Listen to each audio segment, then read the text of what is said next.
Sawasdee krab. Thank you for joining us for the evening edition of NBT World Brief, right here on NBT and NBT World. You're with me, Nat Nakavisut.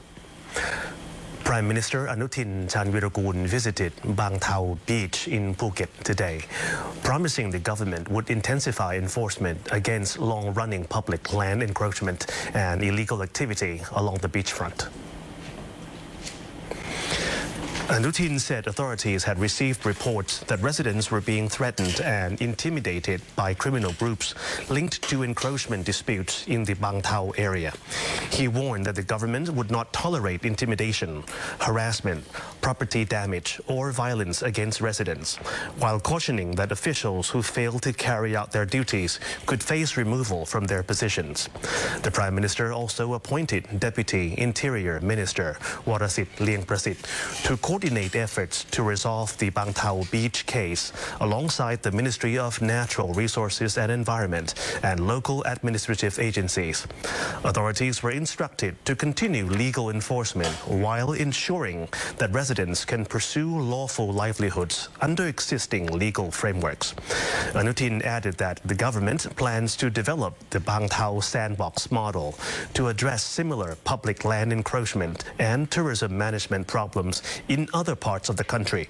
The Prime Minister also took part in a ride on the Phuket Provincial Administrative Organizations or PAO EV bus service.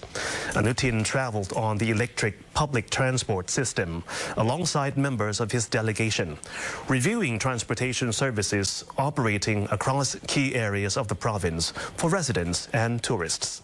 The Prime Minister commended the Phuket PAO for expanding clean energy public transportation, saying the EV bus systems helps reduce pollution and improve travel convenience. Anutin noted that Phuket's electric bus network could serve as a model for other provinces seeking to modernize their public transport systems. The EV bus service has gained popularity because of its convenience, safety, and lower transportation costs. The Phuket PAO continues to offer free EV bus rides for students, Buddhist monks, elderly residents, people with disabilities, and children.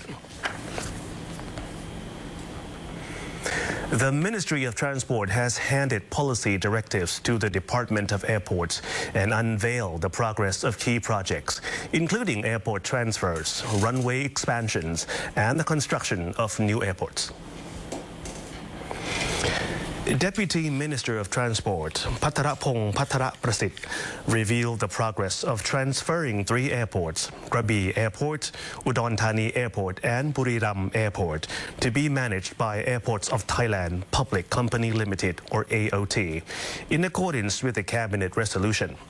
At present, studies are being conducted on the operational model, asset valuation, and management approach for smaller airports that still rely on revenue support from major airports in order to ensure cost effectiveness and alignment with AOT's investment plans.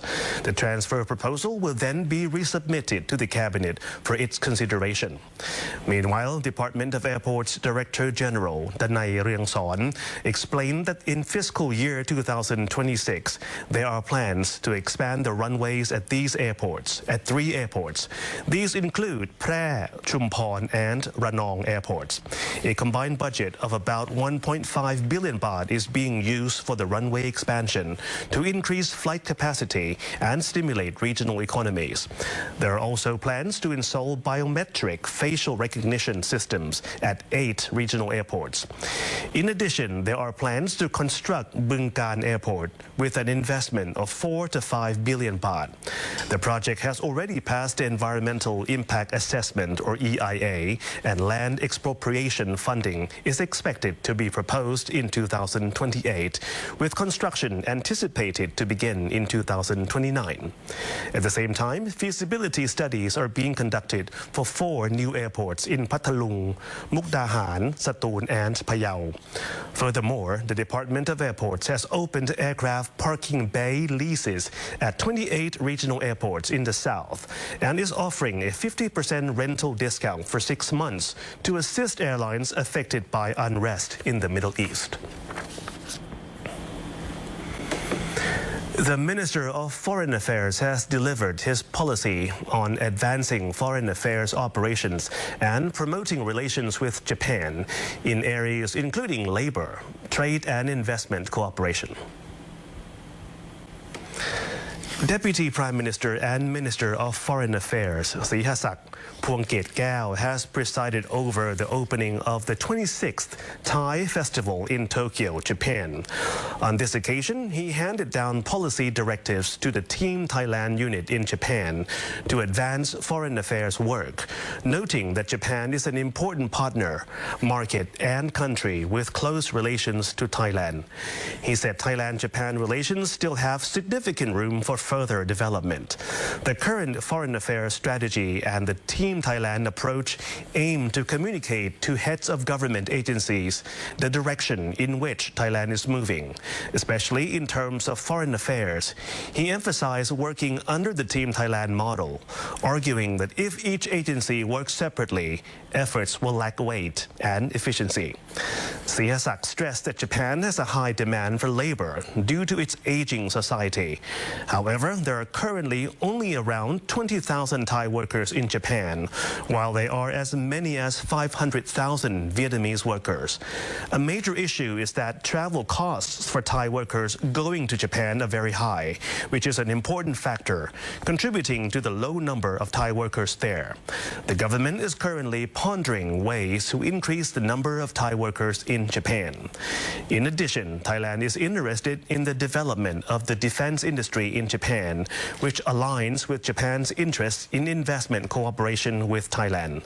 This matter is currently under discussion by the relevant parties.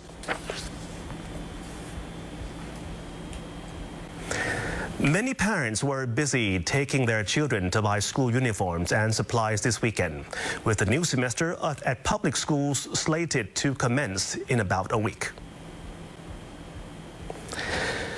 Parents have been taking their children to buy school uniforms and supplies ahead of the start of the new semester.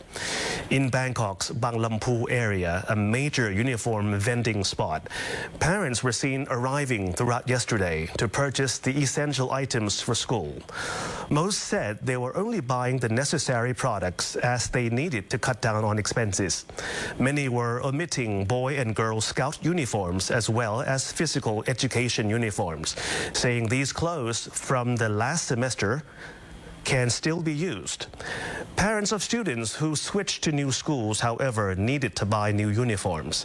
The parents also expressed understanding about the prices of some items having been raised slightly. They also voiced support for the government allowing schools to relax uniforms rules for the purpose of reducing expenses for parents, saying this was especially beneficial for families with many children.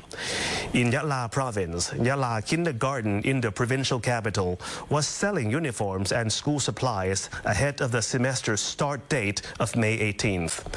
Parents and school personnel were seen busy with uniform buying and selling. Many of the parents said they saved up money ahead of time in preparation for the start of the new semester. They also noted that some of the purchases were being subsidized by the state, helping to ease their expenses.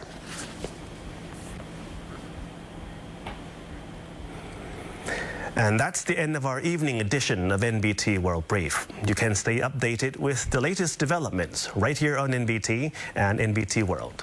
For more stories, simply scan the QR code on your screen to access our full coverage across all media platforms. Until next time, สวัสดีครับ